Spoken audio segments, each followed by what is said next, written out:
ஓம் நம சிவாய. திருச்சிற்றம்பலம், தில்லை அம்பலம். அடியார்களுக்கு வணக்கம். காஞ்சிபுரம்னாலே எல்லாரும் பெரிய பெரிய கோயில்களை தான் பார்ப்போம். ஆனா அந்த பரபரப்பான நகரத்துக்குள்ள பிள்ளையார் பாளையம்னு ஒரு இடத்துல ரொம்ப அமைதியா ஒரு பழமையான கோவில் இருக்கு. அதுதான் திருக்கச்சி மேற்றலீஸ்வரர் கோயில். இது தொண்டை நாட்டில் இருக்கிற முக்கியமான தேவார பாடல் பெற்ற தலம். சுந்தரரும் திருநாவுக்கரசரும் திருஞான சம்பந்தரும் பாடிய புண்ணிய பூமி இது. இந்த ஆலயத்தோட தலபுராணம் ரொம்பவே சுவாரஸ்யமானது. மகாவிஷ்ணு சிவபெருமானை பார்த்து நானும் சிவசாரூபம், அதாவது சிவலிங்க வடிவமா மாறணும்னு கேட்டு தவம் இருந்தாராம். சிவபெருமான் மகாவிஷ்ணுவை திருமேற்றலி தலத்துல போய் காத்துருன்னு சொல்லியிருக்காரு. அப்போ திருஞான சம்பந்தருங்க வரும் பொழுது விஷ்ணுவோட முதுகு பகுதியை பார்த்து சிவபெருமானு நினைச்சுக்கிட்டு உருகி பதிகம் பாடினாராம். அந்த பதிகத்தை கேட்ட மகாவிஷ்ணு அப்படியே உருகி சிவலிங்கமா மாறிட்டாராம். கேட்கவே ரொம்ப ஆச்சரியமா இருக்குல்ல. இந்த ஆலயத்துல 3 சன்னதிகள் இருக்கு. ஓத உருகீஸ்வரர் சன்னதி, அதாவது மகாவிஷ்ணு திருஞான சம்பந்தர் பதிகம் ஓத உருகிய சன்னதி. அதுக்கப்புறம் திருமேற்றலி நாதர் சன்னதி, அதுதான் மூலவர் சன்னதி.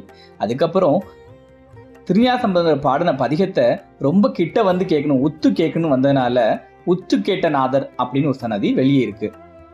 திருஞான சம்பந்தர் இன்னும் பதியம் பாடின இடத்துல அவருக்கும் தனியாக சன்னதி இருக்கு. அங்கே தினமும் அவருக்கும் எல்லா பூஜைகளும் நடக்கு. இந்த தலத்தில் சுந்தரர் திருநாவுக்கரசர் 2 பேரும் ஆளுக்கு ஒரு பதிகம் பாடியிருக்கிறாங்க.